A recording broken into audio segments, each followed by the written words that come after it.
Hey everyone, how you doing? This is Amon Green, Green Bay Packers all-time leader in rushing, and you're watching Packers Total Access Live, your daily source for Packer content. Go Pack, go!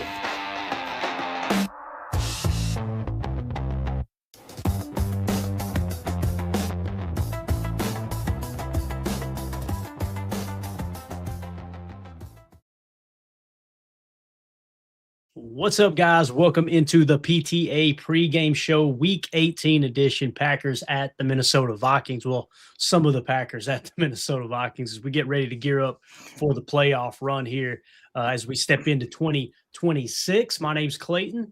You can check us out on packernet.com. Find me on Twitter at Packers_access. Join alongside Tim in Green Bay. We've got Jacob in Wisconsin here to break everything down for this Week 18 matchup. I know the chat's already filling up, and you guys know the theme here, right? I love what Joseph says. Couple of beers, good food, and low expectations. That's my recommendation for an enjoyable game day today. Love it. Krista Casualina says, no injuries is all I care about. Amen to that, sir. And, of course, Cannonball John says, enjoy PTA. It's Game 17 in the playoffs.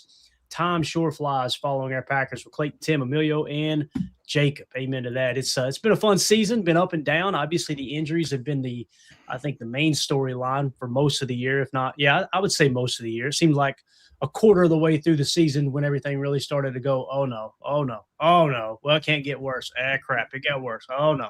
So here we are getting ready to go into the playoffs, and hopefully this team can catch a little spark and maybe upset a team or two. That would be absolutely awesome. Tim, how you doing this morning, buddy? You ready for some football? You already know, man. I don't care if it's like preseason vibes. We got Packer football. It's a Sunday. What more could you want, right? And it's a nooner, old school, right? Nothing wrong with little nooner on a Sunday. Let's go. Easy, buddy. Easy. Got Jacob joining us too. Jacob, how you feeling about this game going in, man? Are you going to still make the noise even though we know this game means nothing? You're still going to go as we get closer to kickoff? Only just because I'm so close to all these ridiculous Vikings fans that are they're the worst. They're just the worst. I mean, if you can hear, I got a little bit of a sickness going on right now, but Tim looked can we all just take a minute to look at Tim? Tim's looking real nice today. Like, look at that fit, bro. It's like he's walking off. He's walking off the married, bus. Jacob. I'm happily married. Well, not for long, brother. Not for long. Not till Jacob comes to town. So, we got Packer Doug in here. Happy game day, everyone. Go Pack, go. We got Jacob in the house too. LFG. All right. Let's get into. I see Carson in there too. What's up, Carson? Hopefully everybody's having an awesome morning. So obviously, Wes Heikwitz putting out his routine here before kickoff, just showing you a little live shot. Players out there warming up a little bit at US Bank Stadium, and I don't know. It still looks like a dump compared to Lambeau, but it is what it is, right? It is what it is. So all that stadium, empty trophy case, right? I'm telling you. Who's that said that in the chat? I saw that a few minutes ago. That was great.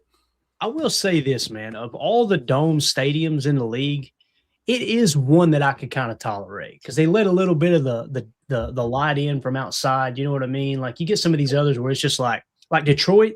It's depressing as hell watching a ball game there, man. Like on TV, I can't imagine what it's like in person. It looks like you're hanging out in a warehouse underneath the rafters and everything. You just got, I don't know. There's just something about Minnesota's. I think they did it as good as they could, I guess you could say. I think after the Metrodome roof caved in on them, they made it a point to get it right this time around. I mean, you can see the extra support and everything going on here, but I agree, Clayton. I think when it comes to dome stadiums, I would take US Bank over Ford Field, obviously. Yeah, I agree, man. Completely agree. And we got a little bit of breaking news here. I don't think it's going to catch anybody by surprise, but I think it's great news.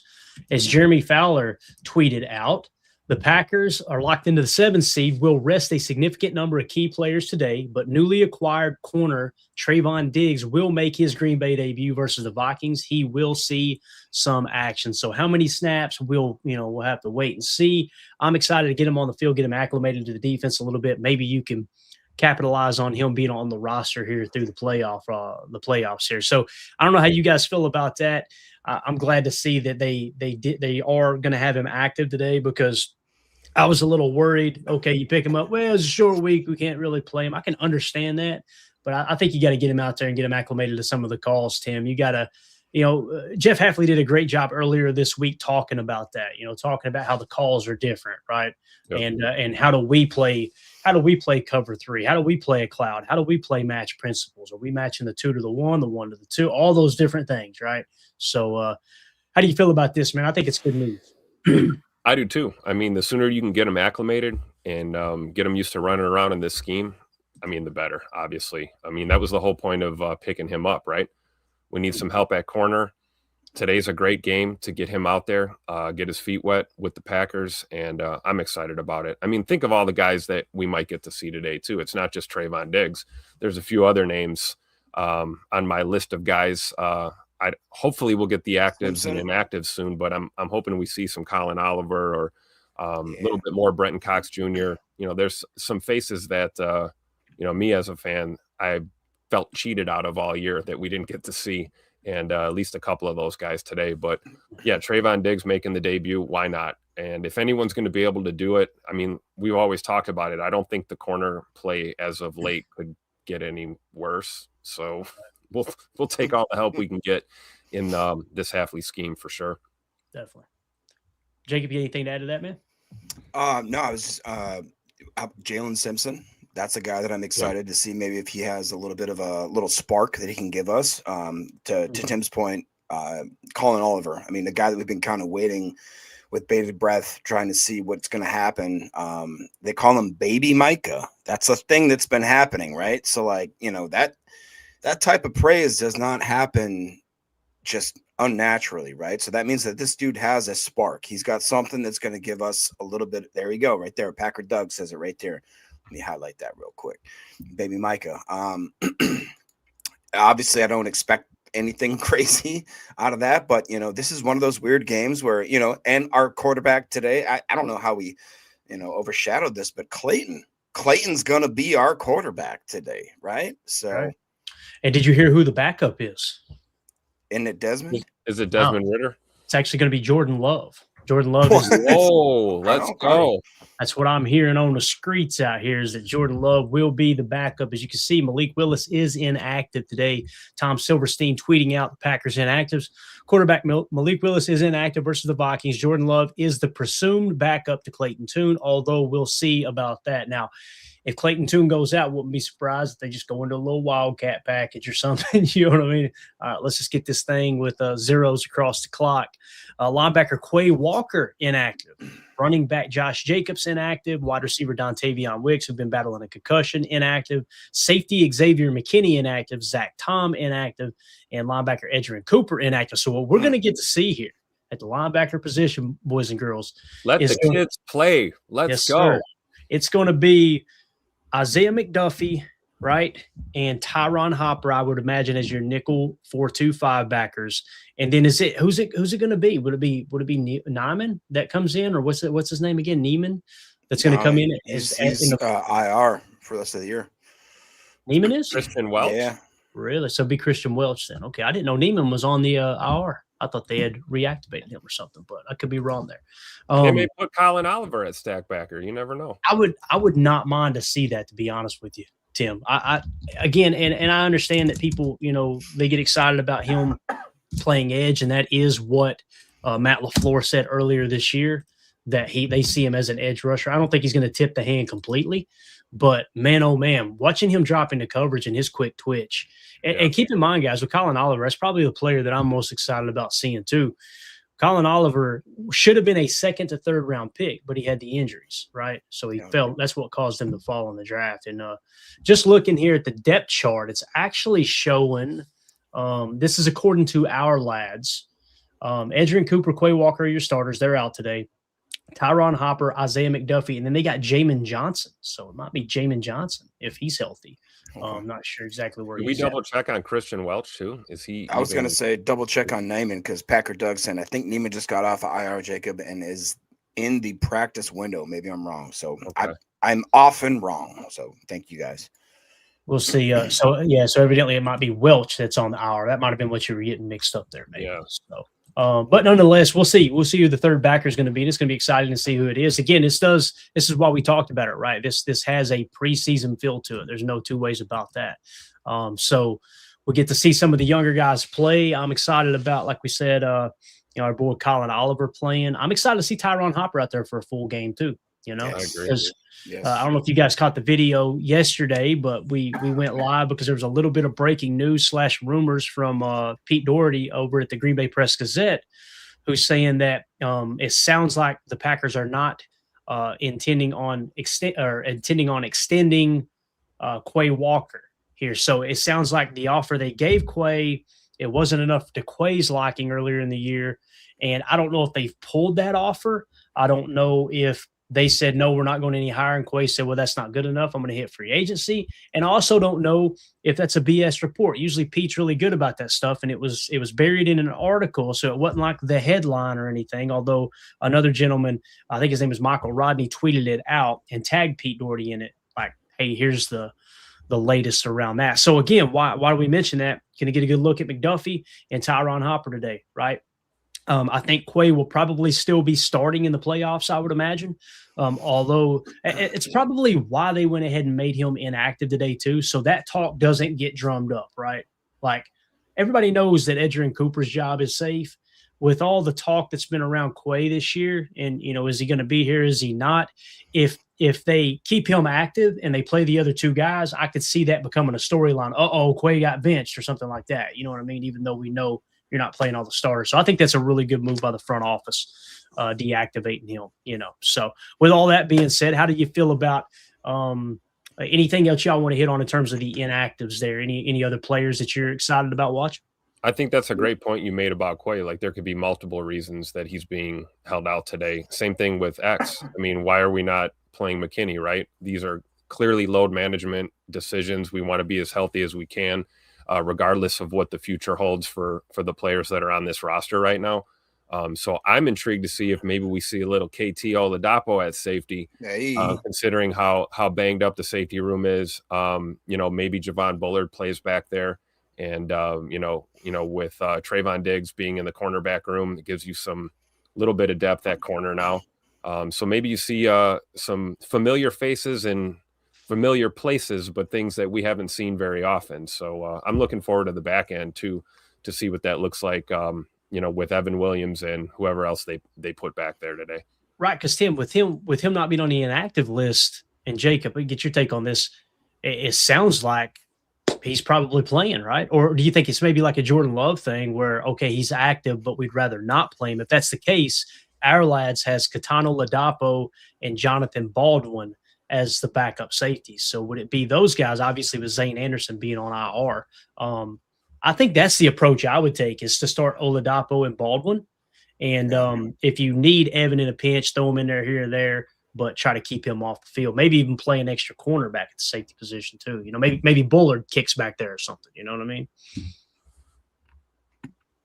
Yeah, I mean, I agree with that. I mean, one of the things that I actually really loved about this, people think that this game is kind of like a situation where it doesn't mean anything. I wholeheartedly disagree with that. You listen to Jeff Hafley's comment on one of his press conferences, and he talks about how the fact where this is one opportunity can change your life as a football player, as an NFL football player in this league. And it could be in a seemingly, a game that doesn't quote unquote mean anything to anyone necessarily for like whatever for whatever the playoff picture would actually paint or that kind of thing. But that could actually mean the absolute differences whether or not you ever have a snap in the NFL again. I thought that I love the fact that he talked about how guys that are on the practice squad are all of a sudden coming up and all of a sudden they're going to have an opportunity to play a game in which maybe could dictate the rest of their career, which is kind of cool. Like, and he explained the fact that he was really excited to see about how certain guys how Tim had talked about where maybe they don't have a lot of playing time. They never actually seen the limelight kind of thing. And it would be like a guy like Oladapo or maybe a guy like a Colin Oliver, that kind of thing.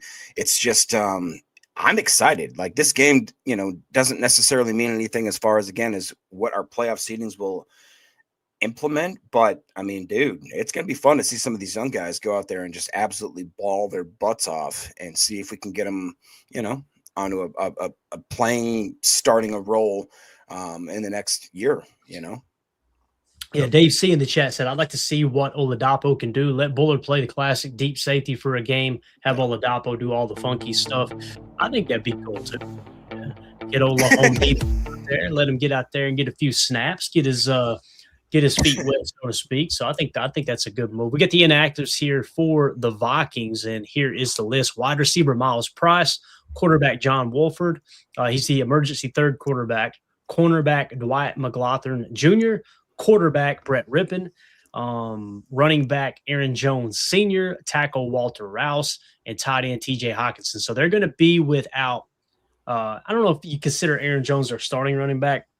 Jordan Mason is definitely when I watch those two on tape this year, I feel like Jordan Mason's the better running back because, Aaron Jones is kind of winding his career down. Still a good player, don't get me wrong, but they're going to miss him being out there. And then, of course, they're starting tight end and TJ Hawkinson. With that being said, though, J.J. McCarthy is supposed to play. And if you're wondering, man, what is the point spread on this game? PFF said, we're not touching it. All right. They said, we're not giving anything here other than current spread that they're showing right now is 12.5 points. The Vikings are 12.5 point favorites, according to PFF. Now, if you go to Google and get them to kind of search through multiple sites, it ranges anywhere from 7.5 points to 10.5 points. But notice with PFF here, there's no market information or anything over here right to the side. So this is like straight preseason vibe right here. There's no prize picks. They're not touching anybody today. Yeah. So it's it's a grab bag for sure. Yeah, it definitely is. And when you look at, just how the teams stack up in terms of team metrics, strength of schedule played, the Vikings played the 4th toughest schedule. The Packers played the 8th toughest schedule. And you guys know how I feel about strength of schedule. It's constantly changing. It's a moving goalpost. I absolutely hate when people lean on that argument. It's like you told me in week 2, this team had the toughest schedule. Now you're completely flip-flopped in week 13, and I'm supposed to pretend like this actually means a damn thing. You got to play the team in front of you. Every team in the NFL is a good football team, so that's kind of how I look at that.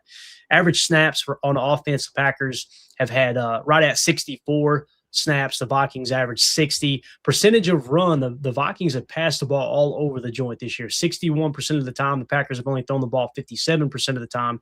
EPA per run, they're pretty neck and neck there, with the Vikings having the slight edge at a minus 0.06. The Packers at a minus 0.07. So both running games have struggled this year. EPA per pass, however, the Packers have dominated with Jordan Love this year at a 0.23, while the Vikings struggled at a minus 0.15.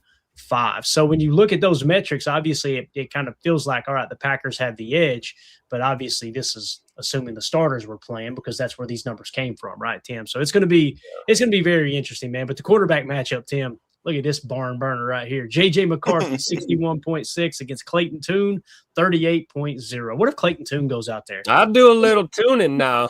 Do a little tuning. If he goes out there and throws for 300 and a couple tuds, I'm going to lose my mind, Tim. Hey, I'll speak for myself. I'm sure Jacob would agree, though. I mean, we have a lot of trust in Clayton here on this podcast. And I just want to say that I believe in Clayton as a quarterback as well. We haven't seen a lot from him. To Jacob's point earlier, this is a phenomenal opportunity for Clayton Tune right now. Because if this kid comes out and just balls out of control, we've got another one in the stable, so to speak, moving forward, especially talking about the potential departure of Malik Willis to free agency. So there is a lot to watch here with this quarterback matchup today. We talk about Mr. 9, Mr. J.J. McCarthy, and his kind of up and down debut season as a starter. It'll be fun to watch these two go at it, I think, regardless of what you think is on the line today or, how much the game matters or doesn't matter. I would not sleep on the young up-and-comer quarterback matchup that we have out there on the field today. Mm-hmm. Jacob, anything? I mean, I listened to a few of your podcasts in the last couple of days where it's hard to deny the fact that Matt LaFleur, people talk about Kevin O'Connell over in Minnesota being a quarterback whisperer, quote unquote. When I listened to one of your podcasts where you highlighted the fact that what has Matt LaFleur done? He's had, what was it? RG3 is his best year. like where he was just absolutely a freak. Jared Goff's best year before he actually got traded over to Detroit. He had 2 back-to-back MVP seasons with Mr. Rodgers, obviously, and then has absolutely taken Jordan Love and I think shifted him. And what was another one that I'm forgetting? There's another one that I'm forgetting, Clayton. You had RG3 won Rookie of the Year. You had Matt Ryan. He goes to Matt Atlanta. Ryan. That's what I was thinking of. Matt Ryan wins the MVP. Then he goes to LA, and Jared Goff has one of his best statistical years. They go to the Super Bowl, and then of course he pops back up in Green Bay. Aaron Rodgers 2 MVPs, Jordan Love MVP caliber play, and Malik Willis all of a sudden just figured out how to play football when Matt LaFleur was his coach. You know what I mean? So I guess would it be either stupid of me to think that maybe he could have a chance to make a guy like Clayton Tune? And again,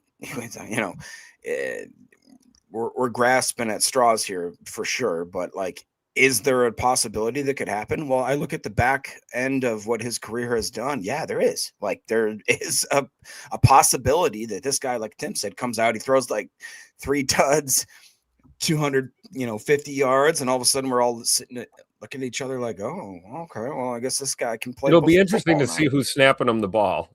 Also, yeah, and what this line is going to look like, and are we going to have a run game today too? So that's the thing. Just to play devil's advocate, I think we have to attempt to run the football today, at least to be able to have a prayer to get something going in the passing game. And it sounds to me like I guess the offensive line's going to play other than Zach Tom, so I guess Sean Ryan will be the center, Tim. But I'm with you, man. Like if you're Clayton Tune, you're going out there against some other starters, and you got a bunch of backups around you. Boy, this doesn't feel good. Appreciate you guys. Thank y'all for walking me out here to the slaughter, right? So Nick McSwain says, love how Matt LaFleur is simultaneously responsible for every single part of the team, but not. Nobody gives him credit for Malik. It all goes to Clements, but everything bad is his fault. It's hilarious to me. And I put a poll question up. You guys know I did this earlier in the year. You remember when I put up the poll question, Matt LaFleur, should Matt LaFleur be fired? And it came up to it was like 75-25 that he shouldn't be fired, essentially, right? It was only 25% of the fan base that said he should be fired. So it's like, okay, this is just a loud minority. Well, it got loud again last week, right? So I did the same thing, threw the poll question up. Now it's saying 86% say no, Matt LaFleur shouldn't be fired. So even more people have kind of come to their senses there, which is hilarious because, again, you log on to X sometimes, and I just love screenshotting these, to be honest with you. When someone says, I can't believe y'all are defending Matt LaFleur, I go, okay, at what point, and I said this to somebody on X the other day, I got a little bit rude. I'm like, at what point do you look up and go, almost 90% of the fan base disagrees with me, but I think they're all crazy? Yeah. Probably something wrong. Sit your butt outside.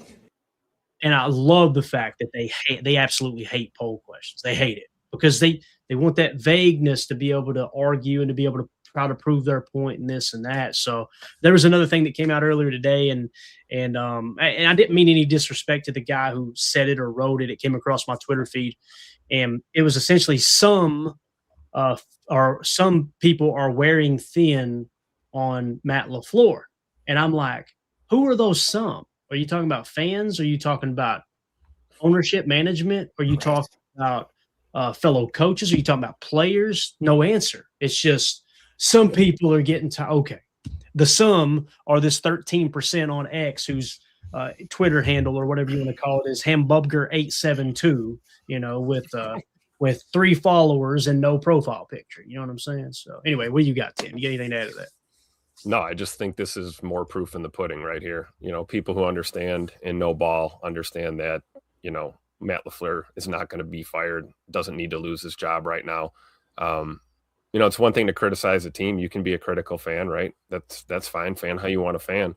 But this attitude of, fire your way into success is just illogical. It's not what we've done in Green Bay. We don't operate that way. There are other organizations in the NFL that do operate that way, and they're not usually in the mix when it comes time for the postseason. So, I'm in that majority of I'm in the 86.9% here that believes that Matt LaFleur should keep his job. Yeah. Jacob, anything? No, I completely agree with Tim. Firing your way out of a situation thinking you're going to make it better is just the dumbest mentality that I've ever heard of. And especially firing a guy that, again, we go back to this year over year. He's up there with the greats, not just like the goods, right? The greats. He's up there with the top 10 winningest coaches of all times. It to me is just, it's not only just stupid to think about this, it's incomprehensible in my opinion.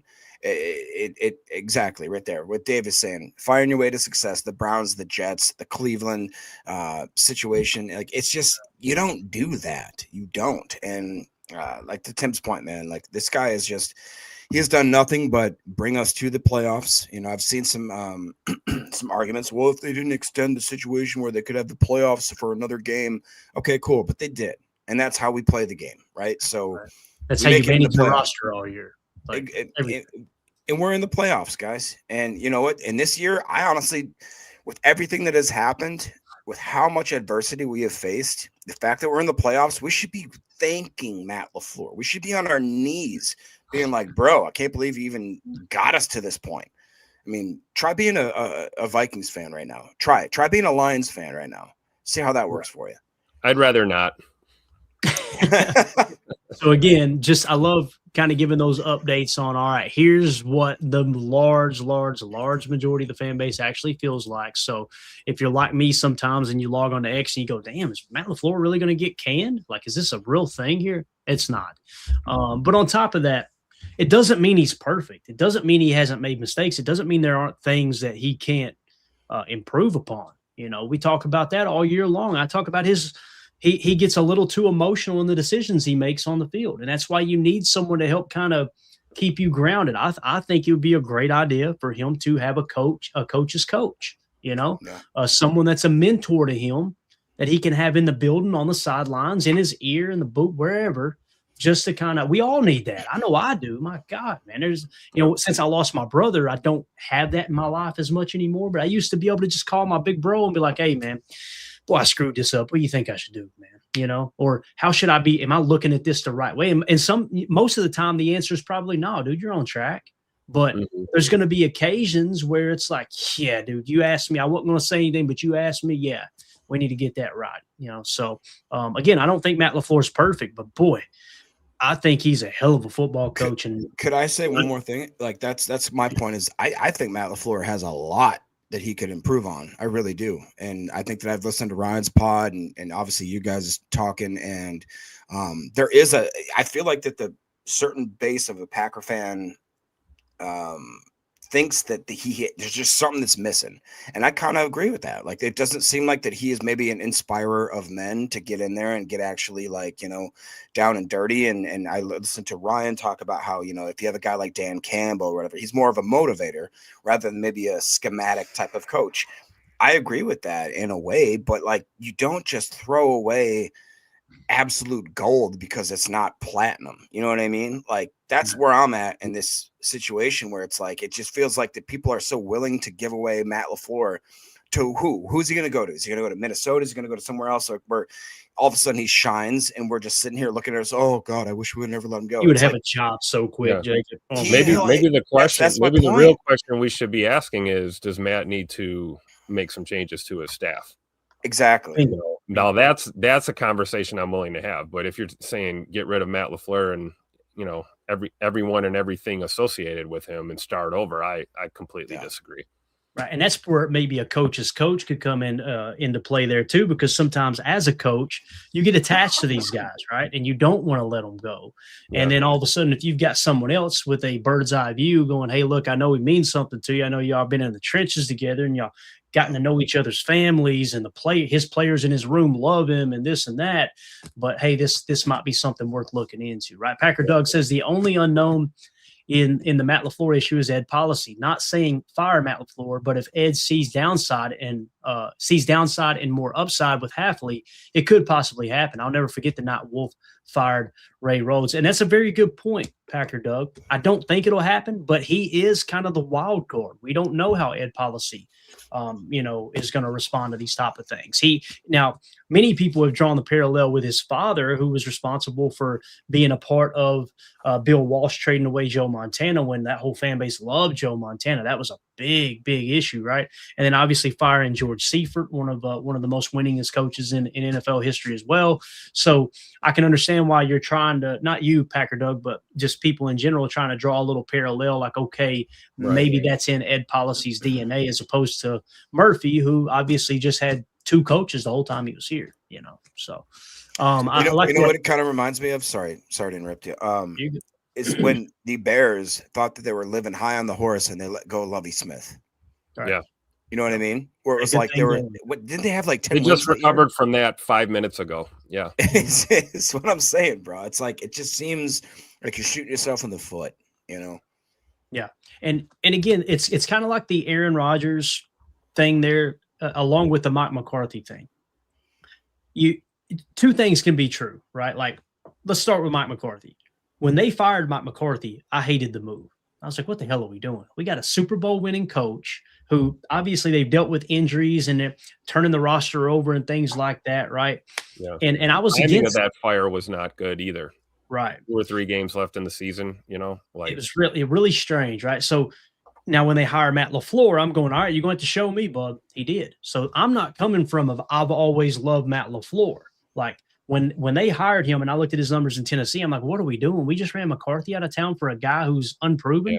And then you dig a little deeper and you go, oh, wait, there's some quarterback success here. Maybe they know what they're doing. Maybe he interviewed really well, and that stuff matters. It really does. And we're not in those rooms. And lo and behold, I had to kind of eat some crow and be like, no, dude, this was the right move. Now, it doesn't mean that McCarthy couldn't have gone on and won another Super Bowl. I'm still baffled that Mike McCarthy can't have a job in the NFL. Like, he did good things in Dallas. What happened to Dallas after he left, too? It ain't like things just aren't magically fixed, right? That's Jerry Jones down there. So with all that being said, it's same thing with Aaron Rodgers. It was people had got to the point where they thought if we move on from Aaron Rodgers, that's what's going to get us over the hump because he's refusing to take risks. He's refusing to throw over the middle. He's not running the plays that Matt LaFleur's calling, which was absolute BS. You notice nobody says that with Jordan Love canning and changing the play, right?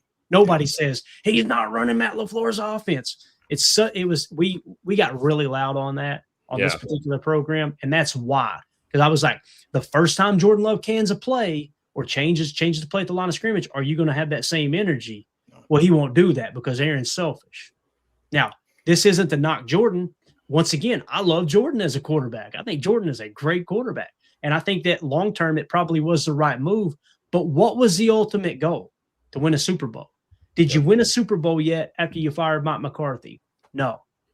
Right? So if you had held on to Mike McCarthy a little bit longer and they had pressed in, would they have won another Super Bowl? It's possible. Are we going to do the same thing with Matt LaFleur now and run him out of town? And now we got to kind of start over. And okay, now we'll get some success. And then, it's been, however many years he's been a coach. We haven't won a Super Bowl. Fire him too. I just don't get it, man. And I said there was a situation where I could get on all right, we need to move on from Matt LaFleur potentially. We can have the conversation now. I said if they missed the playoffs, right, that was the big thing. And if Jordan Love took a huge step back, then okay, maybe Matt isn't the guy. We can start having the conversation, and now next year we're kind of on the hot seat. None of that happened. The roster got depleted, and we locked up a playoff spot with 2 weeks left in the season. Yep. Like, what else can you ask from me? The situation just seems so weird that Packer fans are, for whatever reason, we've been so loyal, right? That's kind of like our MO is that we just been the most loyal fan base in freaking history, right? Owned by the people, all this kind of stuff. And then you have a season where you lose arguably your 12 top players. I mean, you look at guys like obviously Micah Parsons is one, Tucker Kraft, right? You got Zach Thomas in and out of being able to play. Like, do you really think that if we had all of these boys ready to go, that we'd be in the same situation that we are now? And if not, then do you blame it on the coach? Do you think that, it's just because of the fact that, it just doesn't make rational sense to me. And it's to the point now where, I start looking down on certain Packer fans because it's like, you don't see what's in front of you. You miss the forest for the trees. You know what I mean? Yep. You are absolutely not looking at it with a level head. And I think Ryan has highlighted that a couple times on his podcast. I know you guys have done that. To me, it just doesn't make sense rationally. Am I crazy or is that justified? Tim, what's your take on that? Well, you're definitely a little crazy, but no, it is. That's It for is. sure. It is For other rational. reasons. No, and I do. I think it's fair. I think people get obsessed with placing blame rather than finding solutions. Yes. And it's not always about, pointing a finger and, who cares if you can place the blame on someone? Does the team get better? Are we still losing ball games, right? Injuries happen. It's a part of football. I'm with you, Jacob. I think if we were at full strength right now, we'd probably be a 5 or a 6 seed in the NFC and not hanging on to a wild card. I'd argue more, bro. I'd argue Possibly, more. but the world will never know because we were decimated by injuries this year. And it really started with, Zach Tom and Tucker Kraft really, early on in the year and, losing those guys and then, the dominoes that have fallen. But, we're not the only team decimated by injuries in the NFL. Right. And it can get worse every week. Hopefully today, fingers crossed, right? We'll let the kids play. The final score of this game is irrelevant. It's about leaving Minneapolis with a victory. And in the sense of nobody else is on the IR. That's all we're looking for here. Right. So I don't want to find fault. If you need to make adjustments, you need to make changes. Yeah, maybe there needs to be interviews happening, on the staff, during this off season, and there needs to be adjustments made. But I don't think you just burn the house down and think that that's going to fix anything. Like Dan Lang is saying here in the chat. Maybe it's time to move on from the Steno experience. That's a conversation that could be had. Mm-hmm. But if you're talking about fire Matt LaFleur and gut it, I'm not interested in that. Yeah, and specifically on that topic, I don't think Stenovich should be replaced. Okay. What I would like to see happen, and I'm not saying I'm right and Dan's wrong or anyone, this is just my personal opinion as a Packer fan. I think that Coach Butkus should be replaced. You should go out and try to find the brightest, best, up-and-coming, young offensive line coach. That doesn't mean they had to have just coached offensive line. It might be somebody that was a former OC that's somewhere now, like, hey, we want you to come in and revamp the offensive line. Let's get this thing on track. We need the DeMarcus Covington of offensive line coaches. Yes. Because when you look at the offense as a whole, when this roster is healthy, I don't look up and go, the offense is a weak spot. Now, Matt runs the offense. Matt calls the plays. What Stenovich doing, I think, is good. Now, they said he's still involved with the offensive line room. So if he is truly coaching the offensive line and Coach Butkus isn't doing anything, then I'm on board with what Dan's saying. But if he is more of a global picture in terms of the offense, I feel like they've done a good job with that. I just want someone in here. We got to get this offensive line to the next level. That's what's held us back the last 2 seasons, specifically in the playoffs. And there's a good chance it happens again this year in the playoffs. If we have to play Philly, and I'll lay out those playoff scenarios here in a second, the matchup scenarios. If we have to play Philly, guys, we're going to struggle, man, because our offensive line is just not good enough right now. It's just not good enough. And again, you've got a backup guard playing starting center. And you guys know that's a tier 2 position of importance, man. Zach Tom has been. Is that the answer then? You just move on from Butkus and Steno takes over the O-line? See, that might be the case. And maybe you bring someone else in to help be a co-offensive coordinator type thing, right, Tim? You know, someone that's a little more proven. Imagine someone who got fired that was a former head coach, offensive mind. I'll tell you who I would love to see in here, and it'll never happen. It'll never happen. Because I say that, but let's go to college for just a second. Virginia Tech, they fired their head coach, right? They hire the head coach from Penn State, who used to be in Green Bay, James Franklin, right? So he used to be the receiver coach, I believe. So he's the new head coach. You know what he did? He went, if I understood correctly, you guys correct me if I'm wrong in the comments. He went and hired the head coach that was just fired from Virginia Tech. That's his defensive coordinator now. Could you imagine Mike McCarthy being the Packers offensive coordinator with Matt LaFleur? Be absolutely awesome. Tim's laughing because he knows there's not a snowball's chance in hell in that. No, I'm like grinning like a possum in a dumpster, though, kind of thinking about that thought, right? If you could imagine, it would be fun to see. What would they take turns calling plays? Like, who's going to be the play caller? I think the play caller would remain Matt LaFleur, but just having McCarthy's background, his history, his experience in the league, to be able to kind of help. Again, not that he should be Matt LaFleur's coach's coach, not what I'm saying at all. But you've got someone who's arguably got more experience. I guess he does technically have more experience than Matt. That's his right-hand man on offense. I think that would be awesome. Now, would they butt heads? There's a chance. Egos, right? I'd like to think that both of those guys' frontal cortexes are fully developed, but who knows, right? But Jacob, you got anything to add to that? We kind of cut you off there in the middle of that. Maybe the real question is, can we bring Mike McCarthy in and he can coach our O-line? Jacob, you got anything? No, I mean, it's just, I feel like that people are just kind of looking at things through a weird lens. Like Packer, Doug is saying Franklin hired Beamer as DC. I didn't know that. Wow. I'm double checking that right now. I think I heard that, by the way. So yeah, it's a tough business, man. And like, what we talk about is my big thing, I guess, with LaFleur is that if we're going to talk about coaches, it's like, is he a leader of men? And you're talking about how Dan Campbell, blah, blah, blah, does this or does that. And I just think that I think Ryan had a great podcast recently where he talked about, like, is this guy just a motivator or is he like a chemist kind of thing? You know what I mean? Like, what type of coach do you actually want in that situational, like what type of coach do you want is going to make you do this or that? I think that it blends into every single year is different. You know what I mean? Like you look at the 2010 Packers or whatever, or you look at like certain teams where they have absolute dogs, right? Like they got like, for instance, let's say 2010, Charles Woodson was there, right? Like you just have guys that are difference makers where they come in and they can actually make a difference because of how unbelievably they can play. Like it's just they can take over a game because of how good they are. And then you have to look at other situations where maybe they have to look at it has to be coached well. It has to be coached way better than what they're doing. And every single year is going to be a little bit different. And I don't know about you, Tim, but like I feel like this year is going to be, we need players. We need players.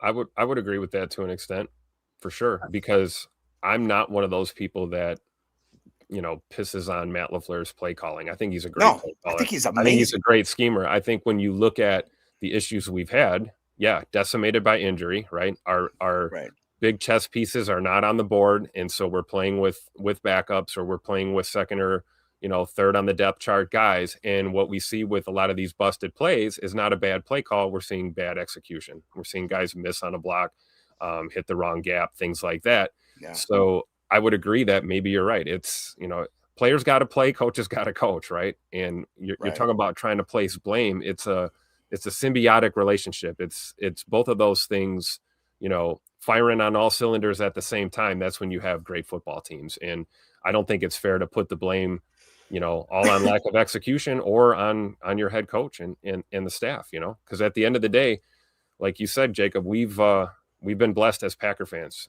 We're always relevant. We've been relevant. Playoff teams. You can talk about being one and done and how many Super Bowls we should have won. It's hard to win in the National Football League. It is not easy to win championships. So I think we take that for granted a lot. And I think a lot of the hatred towards Matt LaFleur is unwarranted. Honestly, I do. I feel that way. It's crazy. It's insane. Just to confirm here, I don't want to give any misinformation out. From an article earlier this year, Virginia Tech hired former head coach Brent Pry as defensive coordinator under new head coach James Franklin. The hiring reunites two coaches with more than 3 decades of shared history. Franklin first knew the Pry family when Brent Pry's father served as the offensive coordinator in college. Franklin and Pry later worked together for 3 years at Vandy before moving to Penn State. At Penn State, Pry spent 7 seasons as Franklin's defensive coordinator before becoming Virginia Tech's head coach in 2022. So he was the head coach up until 2025.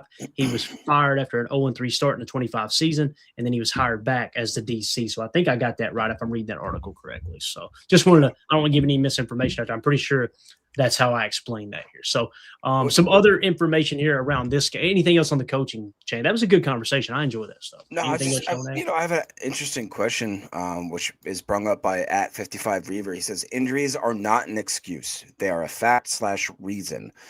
What is y'all's response to that? Because to me, it's like, all right, I can understand that if maybe it's like 1 or 2, but when you have like literally the top of your top, I mean, is there a way to push back on that a little bit? And honestly, No. I'm not trying to push back on you at 55 Reaver, whoever you are. No, I think what I'm under, and I could be reading this comment wrong. He's saying injuries are not an excuse. People say, well, that's just an excuse. That's just an excuse. He's saying, no, that's a fact. It's a reason that something. Okay. Gotcha. Yeah. And that's kind of like what I was saying is, there's a portion of the fan base that wants to point out excuses or place blame, or that's not what it is, right? Here we go. I agree. I think Reaver's right here. And here's the way that are a part of football, but you get. And he just like clarified right here. Yeah. And here's the way I approach that. The fans that really feel like it's just an excuse. Okay, then you're telling me that a team can go into a season 60, 70 million under the cap and they can compete? Well, no. I'm just saying other teams have to do it. Right. No, right. Blank. Like every team has to deal with injuries. Yes, some get more than others, but you can't sit here and convince me this team has a better – look at it this way, the point spread. The point spread is being reported at 12.5-point underdogs today. Oof. Why is that? Because Clayton Tune's start. Okay, so if injuries don't matter, then why did the point spread swing so far? Like, what are we talking about here? Again, and that's what they'll say. That's just an excuse. That's just an excuse. And I think that's what 55 Reaver is saying is it's not an excuse. It's a freaking reason. It's a fact. This is what you're dealing with. Absolutely. Yeah. No. Okay. I think it's well said. So, this is pretty cool. Tom Silverstein tweeted out after working out with Keyshawn Nixon, new cornerback Trevon Diggs signs autographs at US Bank Stadium. He'll be playing today. So, will he start or not? I seen somebody asking, is he actually starting? Will he start or not? I don't know, but he's definitely going to be playing today. I think it's going to be exciting for him to get a fresh start. And listen, the beautiful thing about this is there's no guaranteed money attached. The Packers can move on after this year. But if they like what they see in practice, they like what they see in this game in the playoffs and go, we want him back. He's on the hook next year for $15 million against the cap. If you see him as a true viable starting cornerback, that's not horrible money. That's a fairly reasonable number for someone who has been a former All-Pro. Although, if he plays like he did in 2025, I think there's a reasonable chance he won't be on the roster next year, right? So what's your all's take on? We haven't really got to talk too much on Trevon Diggs after the dust has settled here. I love his interviews. He seems humble. Yeah. He seems hungry. Yeah. He seems like a team guy and somebody who's wanting a fresh start away from that damn circus in Dallas. And we've seen that happen with players before. There is precedence for this that, maybe you're coming off injury, you're unhappy with your former organization, you get a way out, you end up in Green Bay, and all of a sudden you see a resurgence in their play. Maybe it's the Lambeau magic, the mystique and the magic of 1265 and being a Green Bay Packer, but we've seen it happen. We've seen guys, Julius Peppers comes to mind. I mean, there's a couple other names that have found a resurgence in the middle to, obviously Trevon Diggs is still a young enough player, but, middle to ending part of your career, you come to Green Bay, you get 2 or 3 years and magic happens. So I would think with Trevon Diggs, I'm not going to judge him based off his past. I'm looking forward. I'm looking at the future. And, if he looks good out there today and then he can help us win, a playoff game, my goodness, I'm all for bringing him back. Absolutely. Like Blake's saying here, Andre Rison, there's a good one. I mean, before his house got burned down, he was he was definitely one of those guys that had a resurgence, helped us get in a Lombardi. Shout out Left Eye Lopez, right, Tim? Yep. Absolutely. Man, that's a wild story. I'm telling you, we need to do a segment on the show every now and again. Just football crime, NFL edition. Yeah, just dive into some of this. Yeah, there it is, man. And unfortunately, I believe she has passed away. So rest in peace. Lisa Left Eye Lopez. Yeah, that's kind of what she was. She was one of those people that was, kind of, amped up, tuned up, right? Like, hey, look. Hey, and I'm not going to speak to whatever was going on off the field with those two. Exactly. I'll talk about Andre Rison, the football player, all day. I don't know what happened. Allegedly. Yeah. Right. This is really cool here, Jacob. Check this out. Packers tweeted out, you guys are already making Trevon feel at home. That's him signing that autograph. So they were right there on the scene. It's just pretty cool, man, to see him step in. Dallas fans are going, they're trying to paint a picture all week long that he's a bad human being. You know what I mean? Yeah. It's again some of the same stuff that we saw with Micah, where people had a certain narrative that they wanted to paint. You look at, and to your point, Clayton, I've listened to your podcast over the last few days, listening to him talk. He's just a good dude. He's just a good man. Like, and I think that he understands that he's in a position now where if he does his things right, if he crosses the T's and dots the I's and does all that kind of stuff, that he's going to be able to have a career in a great position where he can actually raise a family, do whatever the heck he wants to do. I think that's the same thing with, like, it was very surprising when we saw Micah come there and just all of a sudden kind of just duck all that stuff we were talking about. And is that the Dallas media that's kind of painting a picture that maybe, is bull crap? I'll try to keep my, cussing to a minimum here. Thank you. And it seems like he's ready to just turn the page, right? And that he wants to just have an actual end of his career. And if I've listened to Ryan's podcast too, where it's like, if this guy wants to come here and actually wants to play ball, let's do it. So I'm excited. I think we may actually see him today. That'd be amazing, right? If we can see him, and if he does.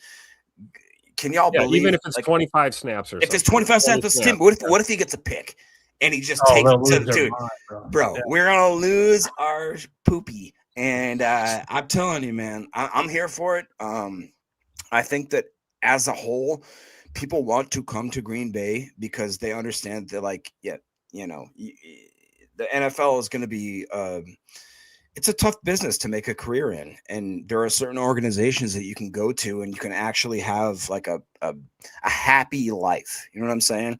And I feel like that, honestly, like when Micah talked about how he doesn't care about nothing, he doesn't want to go out to clubs, he doesn't want to go out and like get girls. He has his wife, he's got his kids, he's got that. So I want to be in a position of Jacob, basically. Well, hey, now here there. I'm just saying, this guy is a G. He's meant to be here, and if he can be here, then let's go, man. Let's hang the jersey on the freaking and he could not do anything, right? This could be one of the stupidest signings of all time. Maybe he's only here for a week, right? But that little chance of hope, that's what we're here for, right? That's what I'm here for. Got another coaching question here. Go Pack, go all day says, does Hafley stay or go after this season? It's a great question. I feel like his head coaching. He's still going to get interviews for head coach. And we think Hafley would crush an interview. But at the end of the day, they're going to look at the numbers too and be like, okay, this defense has struggled down the stretch. They're going to take everything into consideration like we did. You lose Micah, you lose this player, you lose Devontae Wyatt. Like, okay, I think the buzzes went down a little bit on Hafley getting a head coaching job. But I still think if he gets an interview and the right interview, he'll go in there and crush that thing, and there's always a chance you could lose him. Now, in terms of should they fire Hafley, if that's the case, absolutely not. I don't think that's what he's saying. But Chuck Jagger says, I think he's gone. Tim, what do you think, man? Based off of how the season is wrapping up here, the playoffs probably going to play a role in that too. If the Packers go on a run here and the defense plays great, all of a sudden I could see it heating back up. More interview opportunities and probably higher contractual offers. We know the rules, right? The Packers cannot block a promotion. So, if he gets an offer that he accepts, then he's gone. That's how it works. However, like you said, based on how the interview process goes, maybe Hafley is happy staying in Green Bay as the DC based on what the offers are from whatever teams that he's interviewing with. Just because you interview for a position doesn't mean you're automatically assuming you're going to take it. And, so I think we have to give credit to Jeff Hafley and his decision and what's best for him and his family and, what he wants to do professionally. Obviously, who wouldn't want to be a head coach in the National Football League? However, if he feels like he's going into a worse situation or a mismanaged team and the contractual offer doesn't look that enticing, maybe he's content to stay on as a DC. But that's ultimately up to him, right? There's nothing the Packers brass can really do about that. So I would anticipate him getting at least a handful of head coaching job interviews. Yeah. And if we go on a little run here in the playoffs, he might get a lot more, What do you think about Blake B. Go Pack Go's comment saying Hafley knows what he's got, an excellent shot at the ring in Green Bay next year? I'd argue even, if we get a run this year, that kind of thing, right? So, like, do you think that he is the type of coach that actually wants to stick around for a team that he thinks actually has the guts, the muster, whatever you will, the piss and vinegar that actually can win one? You think he wants that? If the question, Jacob, is would Hafley turn down $8 million a year as a head coach to run his own team and try to win a ring, he would turn that down to potentially win a ring in Green Bay? I would say it's no. But again, that's one of those things that kind of gets tossed around a little bit. And it's like, yeah, it depends on the money. It depends on a lot of different things. It really does, right? So just to put this up here too real quick, since we were talking about Hafley, it popped up on Fox NFL Sunday. I paused it real quick. Defensive candidates, all right, for head coaching jobs. These are the top 10 candidates in no particular order. Steve Spagnuolo of the Chiefs, Robert Saleh of the Niners, Vance Joseph of the Broncos, Brian Flores of the Vikings, Jesse Minter of the Chargers, Lou Anarumo of the Colts, Anthony Weaver of the Dolphins, Jeff Hafley of the Packers, Aiden Durd of the Seahawks, Anthony Campanelli of Jacksonville, and then, of course, Chris Shula of the LA Rams. And I got to be honest with you, man, when I look at that list, if I'm hiring a head coach, and this just isn't me trying to play chess and not checkers here and keep Hafley in Green Bay, I would imagine for me it would be Vance Joseph, Steve Spagnuolo at the top of the list, and Anthony Campanelli is right there with Jeff Hafley for me. Yep. Here's the guy. So those are the ones. If I had to choose from that list and I had to pick one, I would probably go Steve Spagnuolo, although I can understand Vance Joseph. Aiden Durd is really, if that's how you say his name, D-U-R-D-E. If he really is truly a head coaching candidate, I don't know enough about him, but that Seahawks defense has been buzzing. The problem is they got a defensive-minded head coach, and that would suggest Coach what's his name, McDonald up there, he's probably the magic there, as opposed to someone like Steve Spagnuolo.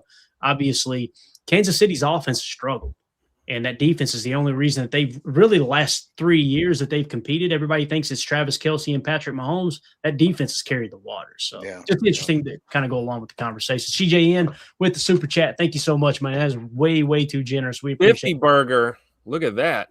He said, not here as often, but so proud of the success of the show and all the hard work you all put in. Thank you and happy 2026. CJ, and thank you so much, man, for the calm super chat, buddy. We greatly, greatly appreciate that. The channel is blowing up. We got another badge yesterday from YouTube.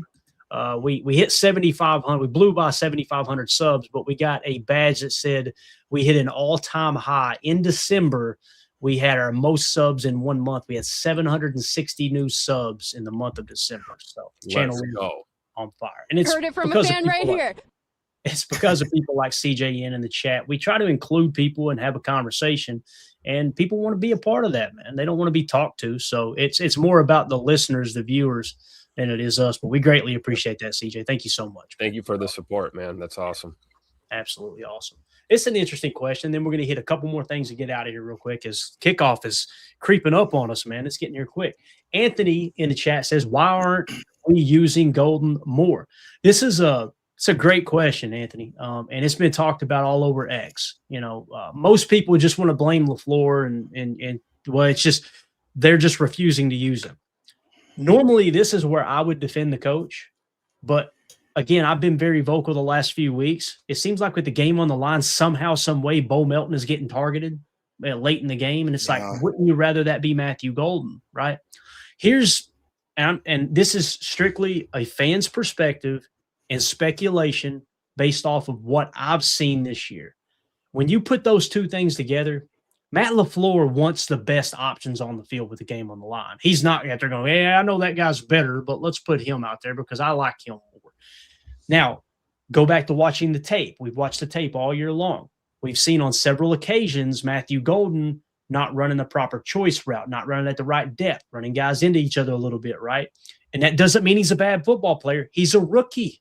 That stuff, that's why I get pissed every May when we look up and I go, I'll be damn, we got the youngest roster again because these type of things happen every year, right? And rookie receivers in Green Bay, I mean, Devontae Adams comes to mind. I mean, there are guys that are absolute legends that you look at their rookie season, they were not utilized, they were not targeted. It takes time to get worked into things here. Devontae, McCobb, Jordy, all. Yep.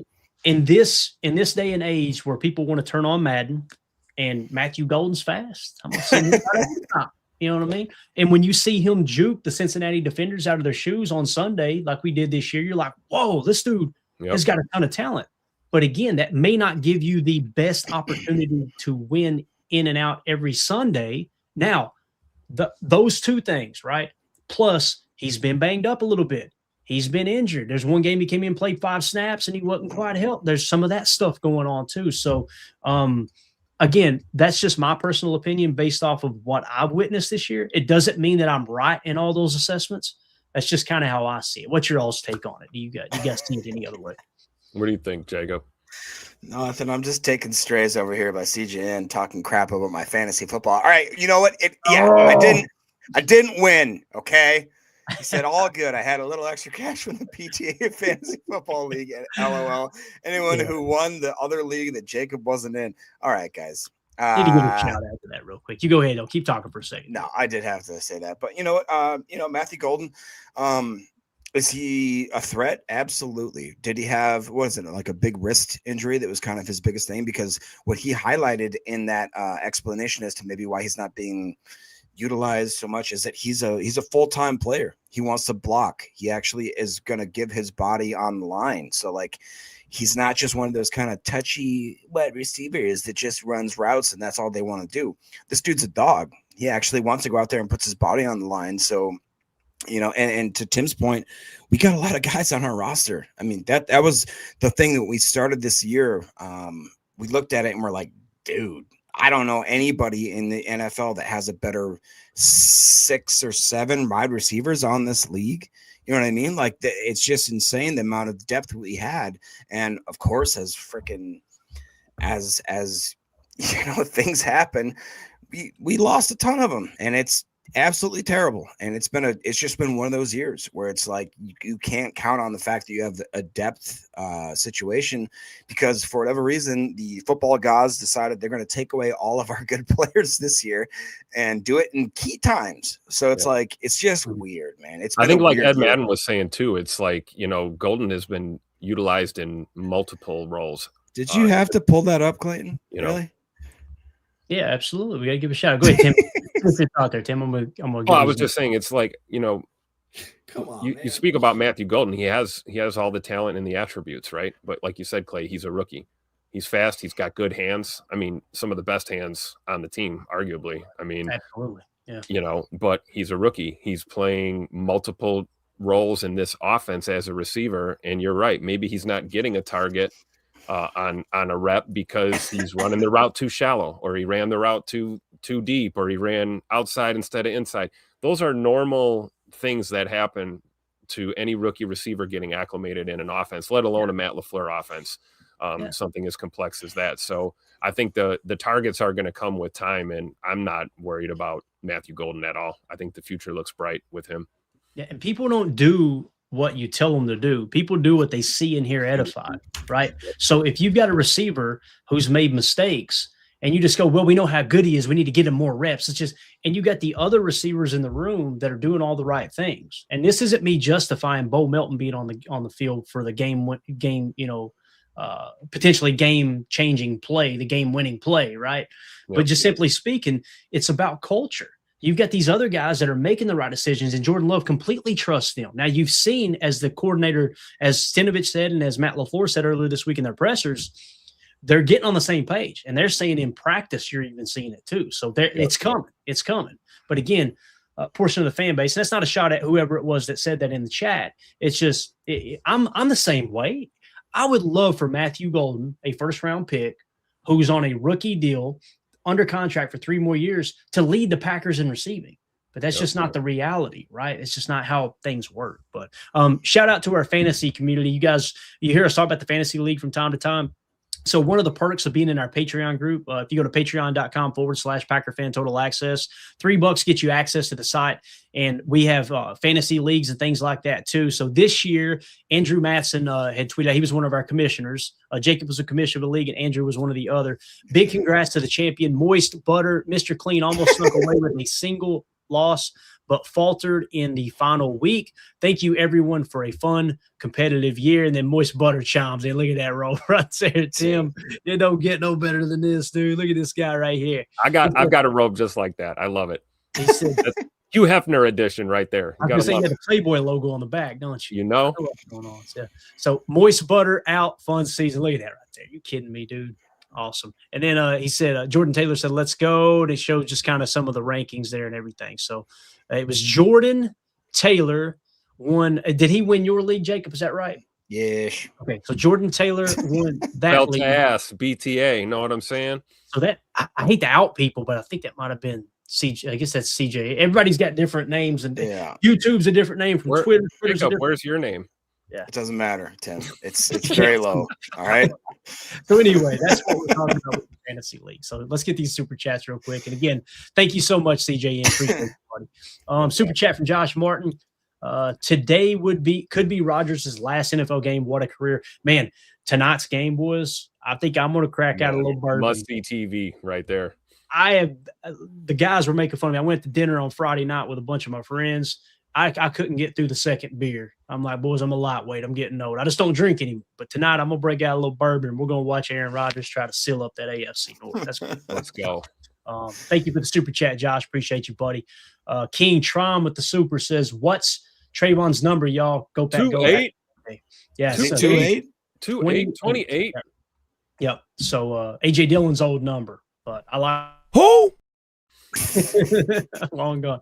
King Tron with the second super chat. Thank you so much. I feel like Golden is our number 3 next year. Completely agree. And it depends on what you mean by number 3, right, Tron? Like it comes down to positionally where they're going to play alignment wise. Deployment is what Greg Cosell always said, in sense of deployment. So I think next year what you're going to have is Matthew Golden will be the X receiver. That's where Romeo's played. I think Rome will probably get some money in free agency, and the Packers will probably let him walk.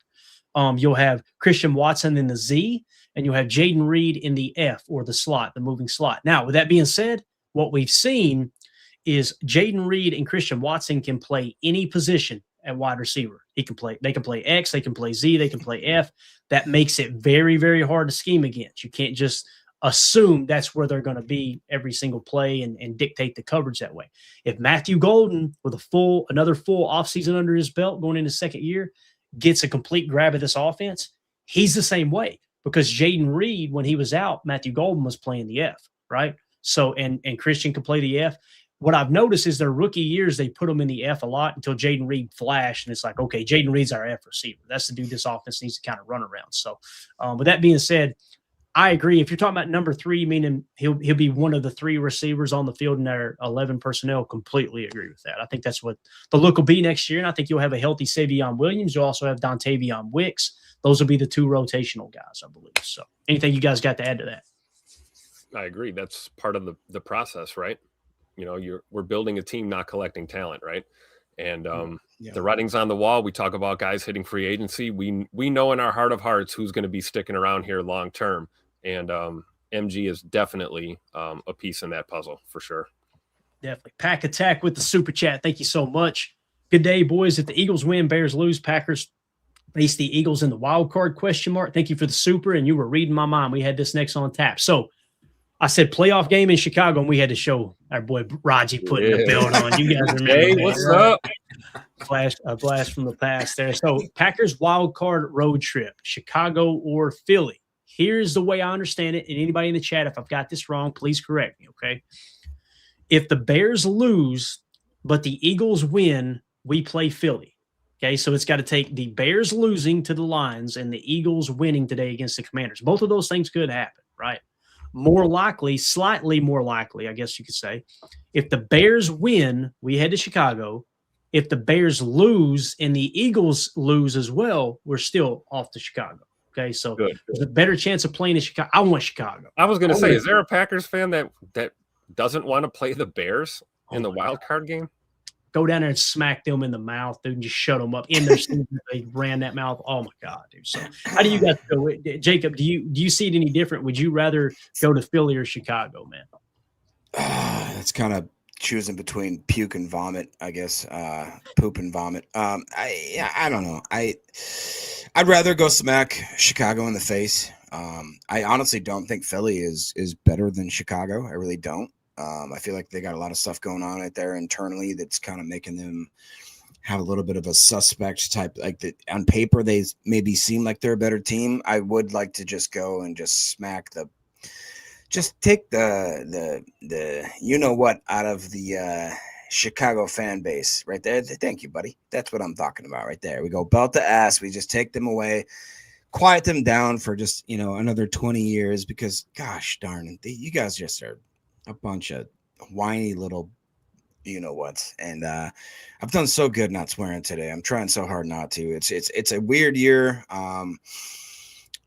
Yeah. We're only 4 days in, man. Only 4 days in. I'm trying so hard, bro. Yeah, I'd like to go just kick the crap out of the Bears. That's what I'll say. There you go. Keytron with go ahead, Jay. Go ahead, Tim. I'm sorry, man. I was just going to say, you're talking about two of the harshest environments in the National Football League to be a visiting team. I feel like we can beat both of those teams. I really do. As banged up as we are, I feel like they're both beatable teams. That being said, I would prefer to go down to Soldier Field and end their year in the first round for sure. Yeah, King Tron with the super chat. I want Chicago 7 days a week, twice on Sunday, man. BTA, love it. Thank you for the super Tron. Love it. That's awesome. So, again, that's just a quick little update on how the playoff scenarios kind of lay today. That's the only things you really need to focus on. However, we did get some good news. I don't know. This is good news for me. This is exciting. I want to get your all's take on it. So, Jordan Morgan all year long, what have we been saying all year long? He belongs on the left side of the line. Tim, look at this. Wendell Ferreira just left tackle. Let's go. And my boy Lecitus Smith. Whoa, we got Monk up in there? See, Aaron, we get the question answered, and I guess we know who's snapping the ball to Clayton today. Jacob Monk. Listen, I am so excited about Jordan Morgan playing left tackle. We get 50 or 60 snaps on film of him playing left tackle. We can come away going, yep, that's what we thought. Can you imagine how fired up he is to be starting at left tackle? Like, he hasn't played left tackle since Arizona. This is great. The bad news, left guard Lecitus Smith, center Jacob Monk, right guard Anthony Belton, who's like great in the 40s, and Darian Kennard at right tackle. Clayton Tune, Tim, he's probably going, oh, gosh. He's probably looking at Jordan Morgan. What's the over-under on how many times he rolls right after the snap? Right. He's probably looking at Jordan Morgan like, can you block all five of them? Right. Now, but Darian Kennard, I feel comfortable with him at right tackle.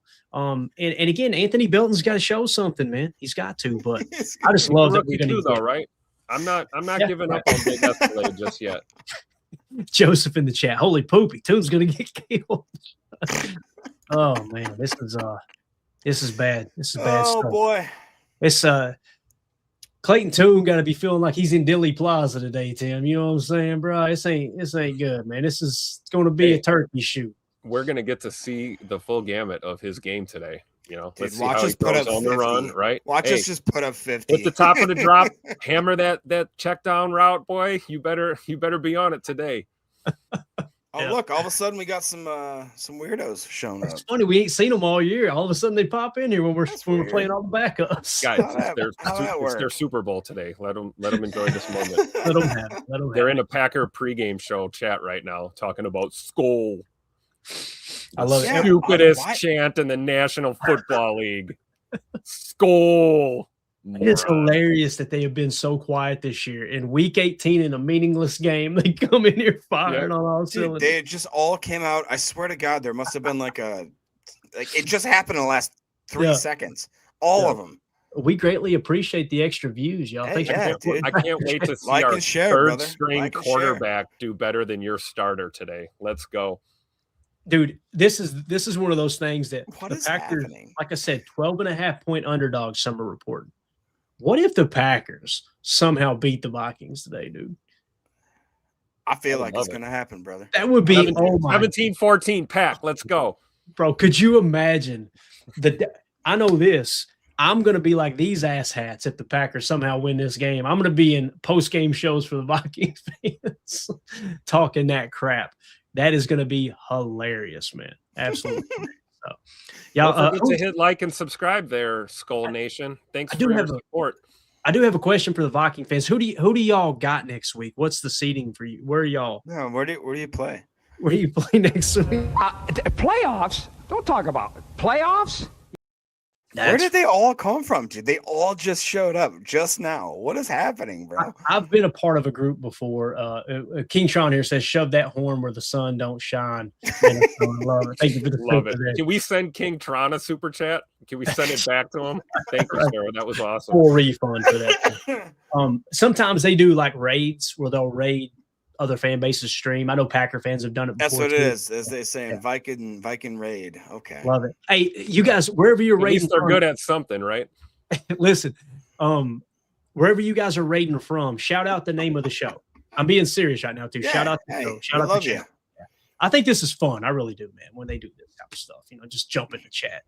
But I live right on the border. I know you guys are not serious. You guys have a terrible life. I can see you. I literally watch you every day. It's great. Yeah. So, yeah, let me know. I do want to give y'all – I'm being legit. I'm not being a smart ass here. I want to give you all whoever show a shout-out that did the raid because I think that stuff's kind of cool, man. Again, I've been a part of that too. So, let us know in the comments, and we'll try to shout it out next time. So, yeah. Oh, you got it? There you go.